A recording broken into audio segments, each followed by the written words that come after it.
എടോ ജോസഫേ, താനല്ലേ പറഞ്ഞത് ഇവിടെ വലിയ ബഹളവും പ്രശ്നമൊക്കെ ഉള്ള സ്ഥലമാണെന്ന്? ഇവിടെ ഒരു പ്രശ്നമില്ലല്ലോ, നല്ല പ്രശാന്ത സുന്ദരമായ സ്ഥലം. നിന്നെ ഞാന് വിവരമില്ലാതെ പറഞ്ഞത് എന്തുകൊണ്ടാണെന്ന് അറിയോ? അതെന്താ എന്നെ കുറിച്ച് മാത്രം പ്രത്യേക പറഞ്ഞു? ഷാനവാസൻ, നിന്റെ ഈ ഓഞ്ഞ ഈഗോ വെച്ചിട്ട് നീ അത് ഡ്രസ് ചെയ്യാൻ പോവാണ്ടിരുന്നാൽ കേൾക്കാം. ഇനി നീ പറയുന്നത് എന്തും ഞാൻ കേൾക്കാം. വീണ്ടും അത് പഴുക്കും. അതുകൊണ്ടാണ് ഞാൻ പറഞ്ഞത്, പോയിട്ട് അത് ഡ്രസ് ചെയ്യുക, അതന്നെ കൃത്യസമയത്ത്. ഈ ആയാലും എനിക്ക് അത്ര വിശ്വാസമില്ല കേട്ടോ. ചില നേരത്തെ സത്യങ്ങൾ നുണയായിട്ടേ മറ്റുള്ളവർക്ക് തോന്നും. എന്തൊരു കെയറിംഗ് ആണിത്.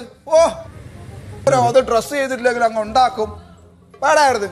മനുഷ്യന് അസൂയ പാടില്ല. അനുലൂട്ടി നന്നായി പോയത് അവന് സഹിച്ചില്ല. പറയടാ, എന്താ നിന്റെ ഉദ്ദേശം?